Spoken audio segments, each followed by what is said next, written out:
Good morning friends, welcome to our YouTube channel. आज का हमारा टॉपिक है मीन। मीन होता है स्टैटिस्टिक्स में जिसको कहते हैं हम समांतर माध्य। ठीक है, तो आज मैं पढ़ाने जा रहा हूँ समांतर माध्य। ये 10th class, 12th commerce class और 12th इकोनॉमिक्स, जिनके पास इकोनॉमिक्स का सब्जेक्ट है उनके लिए बेहद महत्वपूर्ण टॉपिक है। इसके न्यूमेरिकल कुछ पेपर में आते हैं 12th के एग्जाम में, तो मैं ये आज सिखाने की कोशिश कर रहा हूँ। कृपया इसको सीखने की कोशिश करें। देखिए इसमें कितने टाइप के क्वेश्चन होते हैं, 4 टाइप के क्वेश्चन होते हैं। मैं पहले टाइप का क्वेश्चन अभी लिखने जा रहा हूँ। सबसे पहले क्वेश्चन लिखने से पहले मैं आपको बता दूं कि समांतर माध्य होता क्या है। जैसे आप जानते हैं कि समांतर माध्य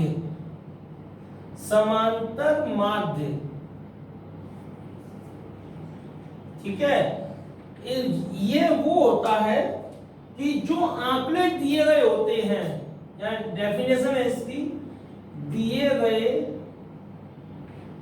आंकड़ों के योगफल में पदों की संख्या से भाग देने पर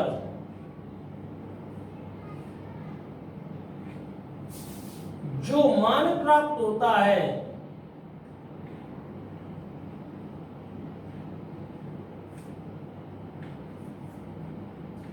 उसे समांतर माध्य कहते हैं। इसको शॉर्ट में ऐसे लिखते हैं, कहते हैं।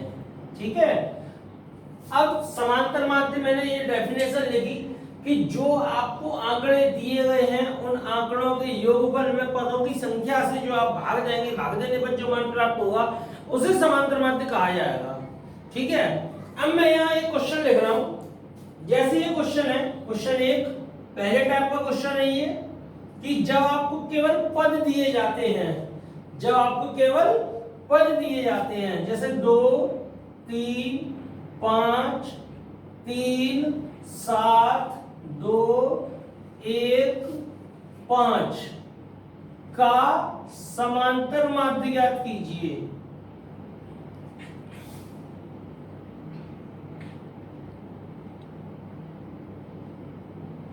और साइड वाले बच्चे बहुत विशेष ध्यान से देखें इस चीज को। इस चीज का समांतर माध्य आपसे पूछा हुआ है। ठीक है, इनको कहते हैं x। पद को हमेशा x से रिप्रेजेंट करा जाता है, मतलब x से दर्शाया जाता है। तो हम यहां निकालते हैं सिग्मा x, यानी कि पदों का योगफल। आप इसे हिंदी में कोष्टक में ऐसे भी लिख सकते हो, पदों का योगफल। वैसे ये लिखने की कोई आवश्यकता नहीं है, पदों का योगफल। अब जो पद दिए हुए हैं आपको, मैं आपको समझाने के लिए इस टाइप से लिख रहा हूं, पर आप इस प्रकार ना लिखें। आप सीधे सीधे क्वेश्चन का एक टोटल यहां लिख दें जो भी आपको दिया हुआ है। ठीक है, 5 5 10 और 10 20 20 और 8 28, ये आ गया आपका सिग्मा एक्स की वैल्यू। ठीक है, अब आप निकालोगे सिग्मा एक्स की जब वैल्यू निकाल ली, इसके बाद देखोगे आप n होते हैं नंबर ऑफ टर्म, मतलब कि कितने पद हैं।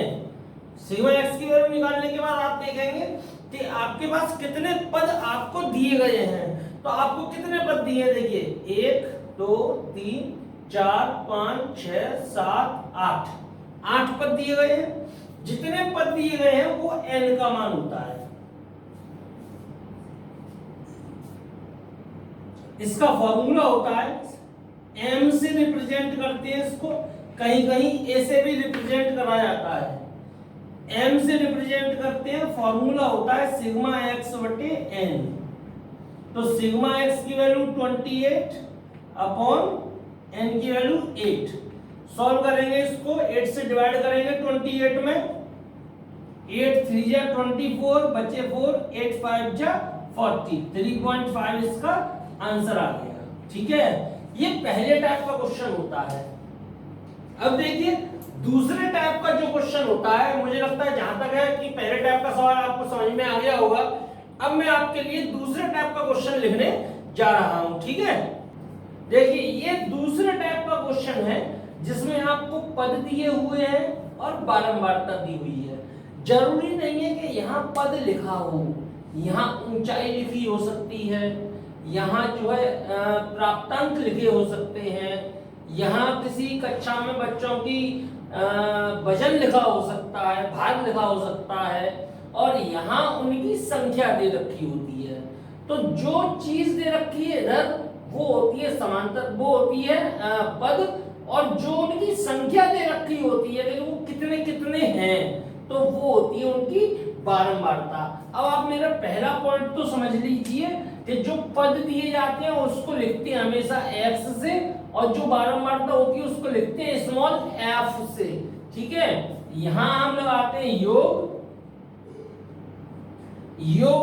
बारंबारता का योग लगाते हैं, और जो बारंबारता का योग होता है वही n का मान होता है। आपको हर क्वेश्चन में याद रखना है बारंबारता का योग ही n का मान होता है। तो मैं यहाँ n का मान निकाल रहा हूं, देखिए कितना आएगा, 6 5 11 20 31 31 और 6 37 और 74 4 81 और 3 84 84, ये आ गया। अब अगला कॉलम जो हम बनाते हैं वो कॉलम एक अपनी तरफ से बनाया जाता है f इंटू एक्स का, ठीक है। मतलब मैं क्या करूंगा कि f का मल्टीप्लाई x में करूंगा। देखिए मैं एक टर्म में आपको करके दिखा रहा हूं, ये तो कितना आएगा 15, फिर 4 इंटू 35, अब कितना आएगा 140। ऐसे ही अगर मैं करता जाऊं तो कैसे आएंगे 225,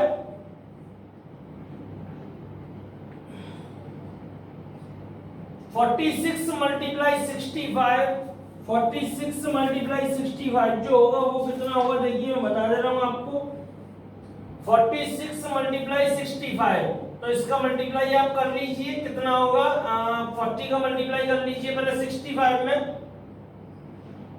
46 का ही कर लीजिए, 6 पंजे 30 की 0 3, 6 छिंग 36 और 3 39, 4 पंजे 20 की 0 2, 4 छिंग 24 और 2 26, 0992 2990। 75 का 4 में करेंगे 300 आएगा, 85 का 2 में करेंगे 170 आएगा, और ये आएगा 95। और जब इसको जोड़ते हैं वो आता है सिग्मा एफ एक्स। मेरी बात को ध्यान से देखिएगा, इस क्वेश्चन को, वो आएगा सिग्मा एफ एक्स। अब मैं सिग्मा एफ एक्स निकालने के लिए इन चीजों को मुझे जोड़ना होगा, तो 5 और 5 10 की 0, 5 और 4 9 और 2 11 और 9 20, 20 और 7 27, 27 और 9 35 की 5, 27 और 9 36, सॉरी 27 और 9 36 की 6, 3 कैरी, 3 और 1 4 और 2 6 और 1 7 और 9 16 और 3 19 और 1 20 की 0, 2 कैरी, 2 और 1 3 और 2 5। ये आ गया आपका सिग्मा एफ एक्स। अब फॉर्मूला लगाएंगे आप m equals to sigma f x upon n. तो sigma f x upon n क्या फॉर्मूला होगा, 5060 अपॉन 84। इसको जब हम डिवाइड करेंगे तो डिवाइड करके जो आंसर आएगा, देखिए इसका जो आंसर आएगा वो आएगा 60.23, ठीक है। आप डिवाइड करके देख लीजिएगा, इसका आंसर ये आएगा। आप दोनों में डिफरेंस देखिए, इस क्वेश्चन में और इस क्वेश्चन में, इस कैलकुलेशन को मैं हटा दे रहा हूं, इस क्वेश्चन में और इस क्वेश्चन में आप डिफरेंस देखिए। इस क्वेश्चन में चूंकि केवल पद दिए थे, बारंबारता नहीं दी गई थी, इसलिए इसका फॉर्मूला सिग्मा एक्स था। इस क्वेश्चन में चूंकि बारंबारता भी दी गई है, इसलिए इस क्वेश्चन में फॉर्मूला सिग्मा एफ एक्स बनेगा, ठीक है। ये दो टाइप के क्वेश्चंस आपके सामने मैंने आपको करा दिए हैं। मैं अब तीसरे टाइप का क्वेश्चन आपको कराने जा रहा हूं, ठीक, उसको ध्यान से देखिएगा ताकि वो ठीक से समझ में आ सके। देखिए बच्चों, ये तीसरे टाइप का क्वेश्चन है। पहले टाइप के क्वेश्चन में आपको सीधे पद दिए गए थे, यानी कि जिन सवालों में आपको केवल पद दिए जाए वो इस तरीके से करना है, जिन सवालों में आपको पद और बारंबारता दी जाए वो इस तरीके से करना है, और जिन क्वेश्चन में आपको वर्ग अंतराल और बारंबारता दी जाए, ठीक है, वो कैसे करते हैं वो मैं और आपको दिखा रहा हूं। यहाँ पर देखिए वर्ग अंतराल और बारंबारता दी हुई है, आप जानते हैं बारंबारता को तो f से रिप्रेजेंट करते हैं, परंतु यहाँ मेरे पास x नहीं है।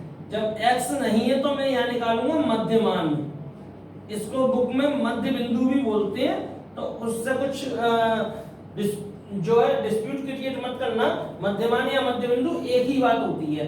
अब वो निकाला कैसे जाता है उस बात को समझिए। ये किसी वर्ग अंतराल को, इसको वर्ग अंतराल कहते हैं, ठीक है, ये किसी वर्ग अंतराल की निम्न सीमा पूछा जाए आपसे, पहले वर्ग अंतराल की निम्न सीमा कितनी है 0, उच्च सीमा कितनी है 10, ठीक है। जब इसका हम मध्यमान निकालते हैं तो मैं आपको तरीका बता दूं, मध्यमान निकालने के लिए दोनों को जोड़ा जाता है और 2 से डिवाइड करा जाता है, यानी कि 5 आएगा, ठीक है, मेरी बात समझ गए होंगे। तो इस वर्ग अंतराल का मध्यमान कितना होगा 5। अब इस वर्ग अंतराल का जब मध्यमान मैं निकालूंगा तो 10 प्लस 20 30 होता है, 30 को 2 से डिवाइड करेंगे कितना आएगा 15, ठीक है। ऐसे ही आप जोड़ते जाइए, 10-10 का डिफरेंस है, 10-10 जोड़ते जाइए, सारे आपको जो है वो आते जाएंगे। ये आपने निकाल लिया।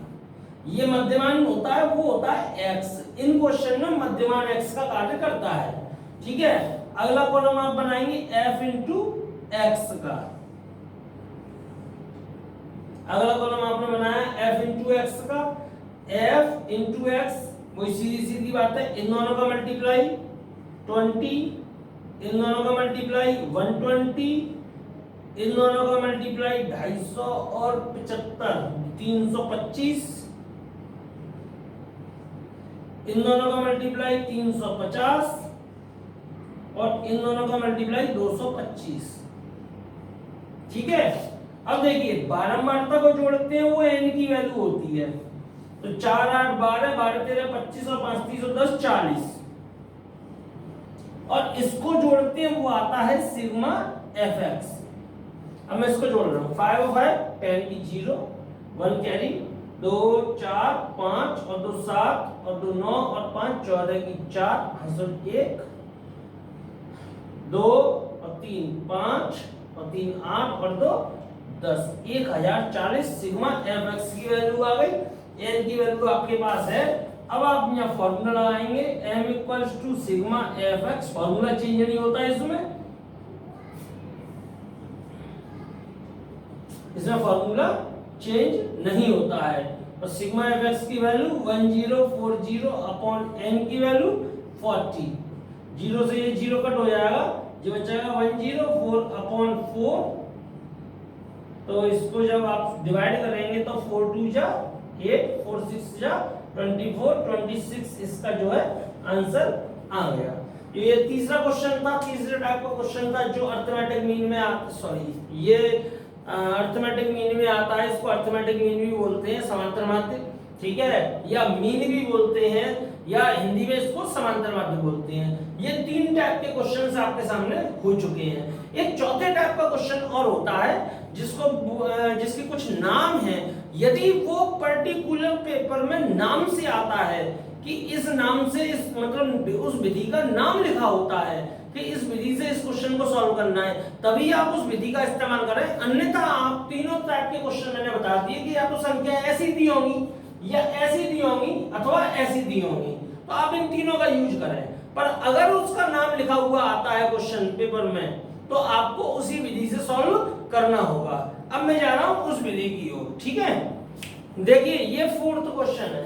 इस 4th क्वेश्चन के लिए आपके सामने क्या लिखा आएगा कि देखिए क्वेश्चन तो 3rd ऐसा ही है, आप 3rd की तरह भी इसको सॉल्व कर सकते हैं, परंतु अगर पेपर में नाम दिया हुआ है, कौन कौन से नाम है, कल्पित माध्य विधि, दूसरा है लघु विधि, तीसरा है प्रत्यक्ष विधि, चौथा है पद विचलन विधि, ठीक है।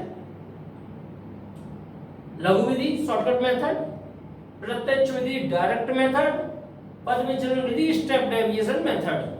अगर ऐसा कोई नाम आपके सामने आता है तो आपको फिर ये क्वेश्चन इसी विधि से सॉल्व करना पड़ेगा। आप इस विधि से इस क्वेश्चन को सॉल्व नहीं करेंगे। अब देखिए इस विधि से क्वेश्चन कैसे सॉल्व होता है वो मैं आपको बता रहा हूं। आप अगला कॉलम बनाएंगे या मध्यमान का,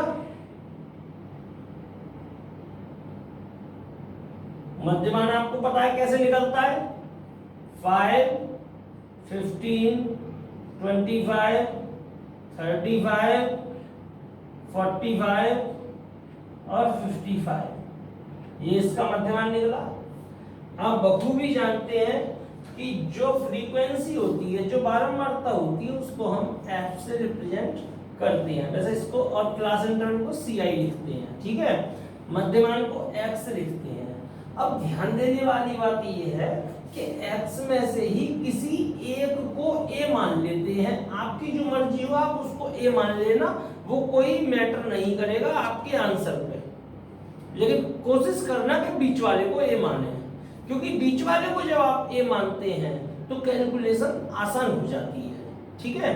तो वैसे मैंने भी बीच वाले को ही a मानने की कोशिश करी है, परंतु प्रॉपर बीच वाला मुझे यहाँ नहीं मिल रहा है, इसलिए मैंने 35 को a ले लिया है। अब क्या अगला कॉलम क्या बनता है, वो बनता है डी का। डी बोलते हैं विचलन, विचलन इसको लिखते हैं डी से, और इसका फॉर्मूला होता है x माइनस ए। ध्यान रखिएगा इसका फॉर्मूला x माइनस ए। देखिए मैं आपको करके दिखा रहा हूं, x में से a को माइनस करना है, यानी कि 5 माइनस 35, तो कितना आएगा, माइनस के 30, ठीक है। फिर 15 माइनस के 35, तो कितना आएगा, माइनस के 20। 25 माइनस के 35, तो कितना आएगा, माइनस के 10। 35 माइनस 35, तो कितना आएगा, 0। 45 माइनस 35, तो कितना आएगा, 10। और 55 माइनस 35, तो कितना आएगा, 20। अब अगला जो कॉलम बनाते हैं वो बनाते हैं f इंटू डी का। ये इसमें कॉलम याद रखने पड़ेंगे आपको कि इनमें कौन से क्वेश्चन में किस टाइप के कॉलम बनाए जाते हैं। अब इसमें मैंने जब एफ डी का कॉलम बनाया तो आपको मालूम है कि एफ का और डी का मल्टीप्लाई करना है। एफ देखिए यहाँ 20 दिया है और डी देखिए माइनस के 30 दिया है, तो ये माइनस के 600 आएंगे। आप मेरी बात को समझ लीजिए, मैंने 20 का मल्टीप्लाई माइनस 30 में करा हुआ है, तब ये मेरे पास माइनस के 600 आए हैं। 8 का मल्टीप्लाई माइनस 20 में करूंगा तो माइनस के 160 आएंगे। 10 का मल्टीप्लाई माइनस 16 का मल्टीप्लाई माइनस 10 में करूंगा तो माइनस के 160 आएंगे। 0 का मल्टीप्लाई 40 में करूंगा तो 0 आएगा। 10 का मल्टीप्लाई 160 में करूंगा तो प्लस के 160 आएंगे, और 16 का मल्टीप्लाई 20 में करूंगा तो 32 आएंगे प्लस के, ठीक है। अब क्या करना होता है हमें, टोटल योग, ठीक है।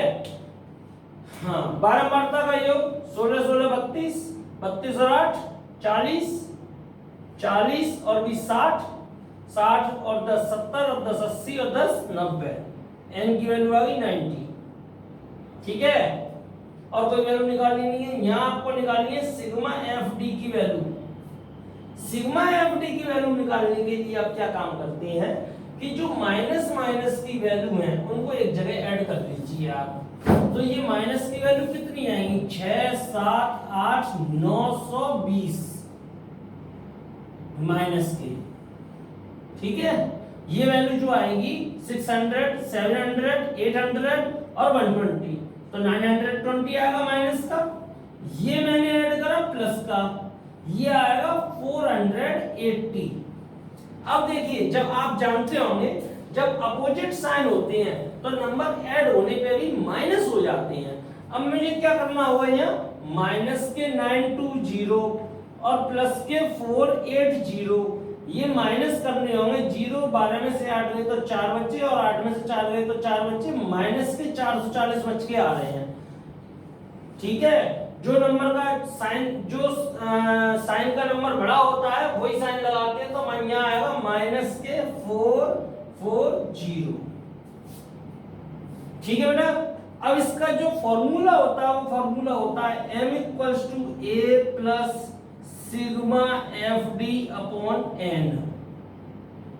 ए आपने क्या लिया था 35 प्लस, मैं आपको पहले भी कई बार अपने वीडियो में बता चुका हूं कि जब भी माइनस साइन आए तो उसको ब्रैकेट में लीजिए, अपॉन एन की वैल्यू 90। 35 माइनस 440 अपॉन 90, ये प्लस है ये माइनस है, इसलिए मल्टीप्लाई होकर माइनस हो गया है। यहाँ 9 से डिवाइड करा 35, जब 9 से मैं डिवाइड करूंगा कितना आएगा 9 चौक 36, 36 और 8 बचे तो 80 हो गया, 9 8 जा 72। ठीक है, ये आ जाएगा 39.8 समथिंग आंसर इसका। इस प्रकार ये आपका जो समांतर माध्य था टॉपिक पहला, ये पूरा कंप्लीट होता है। इसमें और भी क्वेश्चंस होते हैं, वो कंपटीशन लेवल के होते हैं, लेकिन फिलहाल आपकी बुक में यही 4 टाइप के मेथड के क्वेश्चन दिए हुए हैं। ठीक है, इनकी प्रैक्टिस करिए, ठीक से करिए, अच्छे से करिए। इनकी जितनी ज्यादा आप प्रैक्टिस कर लेंगे उससे आपको ये फॉर्मूले ऑटोमेटिक लर्न हो जाएंगे। ठीक है, तो जब तक मैं ये आज आपको काम दे रहा हूं कि ये क्वेश्चन करिएगा, इसकी एक्सरसाइज करिएगा, इसकी एक्सरसाइज करने के बाद इनके फॉर्मूले ऑटोमेटिक आपको लर्न हो जाएंगे, इसकी प्रैक्टिस करिएगा। इसके बाद जो मेरा नेक्स्ट टॉपिक होगा वो होगा माध्यिका, जिसको मीडियन बोलते हैं इंग्लिश में। ठीक है, तब तक जिन लोगों के पास मेरे वीडियो नहीं पहुंच रहे हैं, जो बच्चे मुझसे बाद में नहीं जुड़ रहे हैं, जो न्यू कमर्स हैं, वो न्यू व्यूअर्स हैं मेरे, वो मेरे चैनल को सब्सक्राइब कर लें ताकि मेरे नए नए अपडेट्स उन तक पहुंचते रहें। मेरे नेक्स्ट वीडियो तक के लिए take care, thank you, goodbye, love you all.